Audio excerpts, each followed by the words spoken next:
نلاقي مثلا فيها مثلا حوالي 45,000 انا هجيب لك 41 قلت له ما ينفعش تشتري فلوس بايدي هنا كده اخش الموضوع هنا قلت له انا هجيب بعد كده حضرتك على المحافظه وتجيب لي ايه تمام كده؟ فما فيش هو معايا واحد مسافر ورحنا مكان معين اشترينا منه موتوسيكل وانا جبت السوق معاه فده كده هنا ولا ده كده على التمام؟ يعني هو بتاع 45 وساب 41 او خد 41 وجاب هو قال لي هديك 41 هديلك قلت له انا بدي 20 فلوس انا كده قلت الموضوع هنا قلت له انا جبت حضرتك اللي مصدر تجيب لي الموتوسيكل هو قاعد معايا واحد بس المعرض هو اللي دفع الفلوس بايده وانا اللي جبته وجبت التوكيل معايا. انت اصلا يا اخي مش معاك ثمن الموتوسيكل كاش.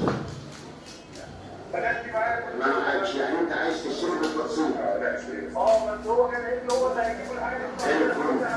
انا قلت هجاوبك حاضر اسمعني من التليفون. السؤال الاولاني طب خلينا نجاوب الموتوسيكل ده اولا. نعم هو ده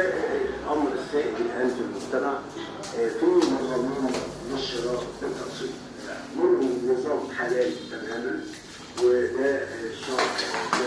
ينهى عنه ان انت بتروح لمالك البائع بتقول له انا هشتري منك فالراجل بيقول له اقسط على 10 شهور مجموع هذه الاقساط هو الثمن الاولاني يتفق عليه دون زياده في الاقساط ويجوز هذا المالك حتى لو اشتغل الطبيعي وكتب فيه البائع لما يقسط بنفس الثمن وياخد اقساط مسمى لا الشرع اباح لهذا المالك المشترى هذا يكون له مثلا 40 وإيه بيعه مرة ثانية بسبب الجميل يضع فيه ربحا يعني ما تكون الفريق بتاعها بتأثر ورصد بتاعها بكرة انت شاريها النهارده ب 2000 يورو عرفتها للبيع بكرة ب 2200 هذا حق ده بيع وشراء هو هي هذا مثلا كاش لو انا عملت كاش مثلا بيجيب 25 او 30 ماشي هيأثر ب 30 انا قبول قدامك شمالين معايا ب 20 ما بعيش هشتري ب 30 الزيادة دي بقى ربح للمالك نتيجة الموضوع بالأجل الجول بقى أصبح هو الثمن الجديد هذا الثمن الجديد مخصص كما هو دون أي زيادة خالص هو زاد على خلاص يعني هو زاد على مالوش دعوة بال 20 ده هو ثابت على كاش ال 20 شغال بيهم المالك أنا حر بعد ما يشتري أهم حاجة وبزيادة زي ما أنا عاوز عشان أربح او كاش هذا الشيء بيبيع ب 20 كاش طيب انا لو حد هبيعه بقسيط هبيعه ب 25 هبيعه ب 30 يعني هو كده انا شاري ب 15 هبيعه ب 20 لا هدفع انما لو انا مثلا بيعرض عليك الثمن الثاني اللي بتشتري بالتقسيط هو الثمن الجديد هو محل الكبار هو الثمن الثاني يتغير مع الاقساط انما يمكن الراجل زي ما هو بيقول الصوره اللي حولوها على البنك البنك هنا يقول له لا انا اديك فلوس مقابل انت عايز تشتري 45 انا هدي لك 41 والاربعه دول مكسب ليه طب على اي اساس انت بتشترط في المعامله انت ما انتش تاني انت بتشتري ولازم تحط فيها طريق تجاريه وحاجات شركيه او تاخذ جزء من الربح لو انت مفترض بفلوس المبيعين هتتاجر الناس من المبيعين هتكسب فيها وتقسم هذا الربح بينك وبين المشترى هذا هو بما ان انا اخذ سعر وبعدين تقسط لي زياده على الاقساط كل قسط يجيب له 100 يورو ده مختلف لا هو اتفق معاه اقترح معه وهذا المعرض خلوه واحد يعني 25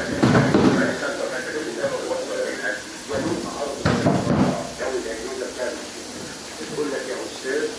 روح افتح حساب في احد البنوك وهنخرج من البنك يدفع لك الثمن ثم ترد للبنك وليس للمالك اللي هو البائع. البنك هنا ما بيلعبش بالفلوس رهان الشارع هيقول لك الفلوس يا كذا هيبقى زي ده كان زياده على الاصل هذا مخالف للشرع لكن لو كان هنقول هناخد مصاريف تجاريه وهناخد فلوس نتيجه ان احنا كلام وهنمنعها من التداول فيبقى في مثلا انت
ملابس الإحرام ابتداء من ما يدخل يعمل العمرة بتاعته ويرجع يتحلل ويشتغل في الوقت لحد يوم عرفة. ويوم عرفة يطلع فضل يوم الحج يقف مع الناس على عرفة وينتج المختلفة ويعمل الإجراءات كأنه محجج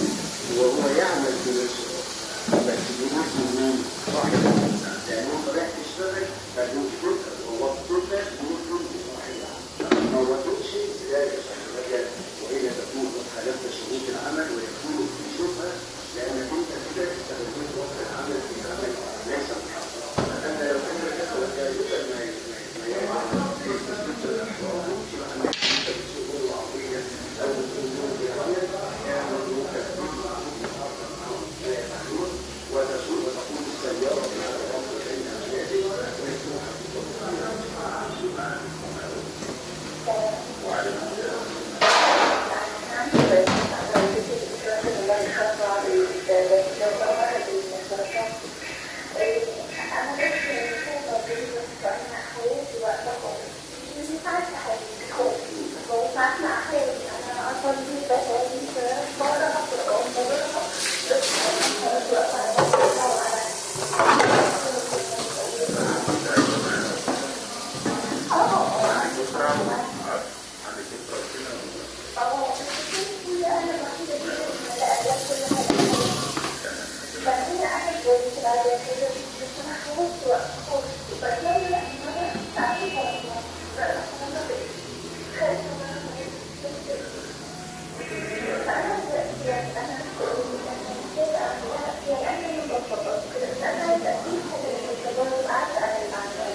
وبعدين انا اسال المجتمع الكريم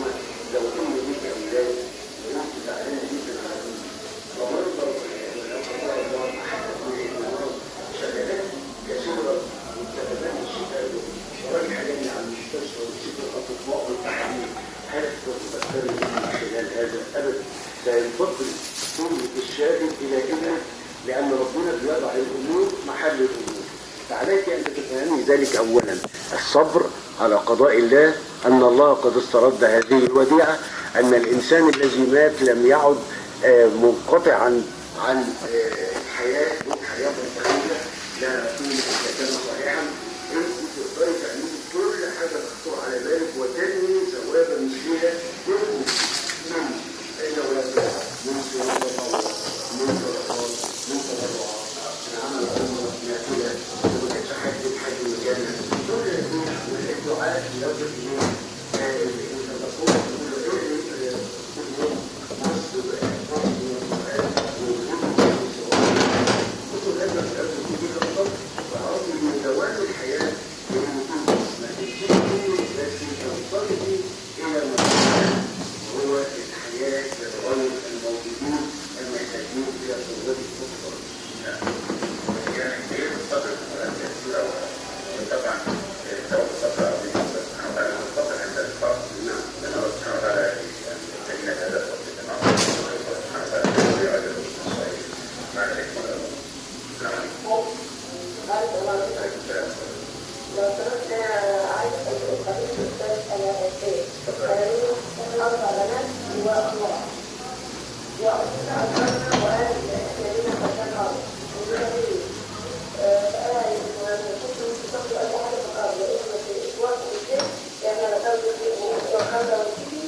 أتيت النبي صلى الله عليه وسلم في بيته كان على أبي، فدققت الباب فقال: من ذا؟ فقلت: أنا. فقال: أنا كأنه كرهها. وعن أنس بن مالك رضي الله عنه أن رجلا اطلع من بعض حجر النبي صلى الله عليه وسلم، فقال إليه النبي صلى الله عليه وسلم: أو مشاقص، فكأني أنظر إليه يختر الرجل ليطعنه. وصدق الرسول الكريم عليه أفضل الصلاة وأتم التسليم. اللهم صل على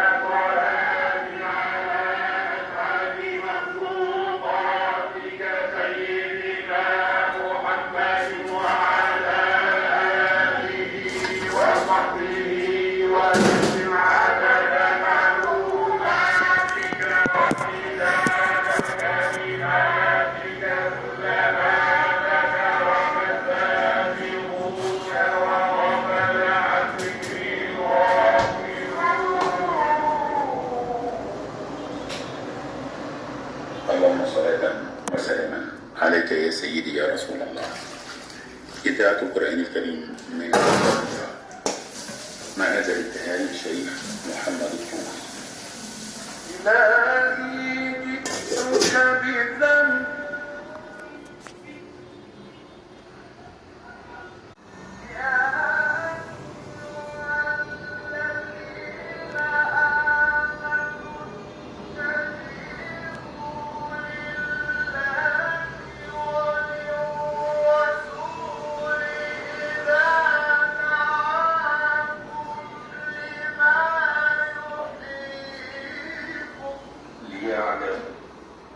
مع الدكتور محمد الهندي الأمين العام لمجمع البحوث الإسلامية. إذاعة القرآن الكريم من القاهرة. أمسينا وأمسى الملك لله والحمد لله، لا إله إلا الله وحده لا شريك له، له الملك وله الحمد وهو على كل شيء قدير. اللهم إني أمسيت منك في نعمة وعافية وستر، فأتم اللهم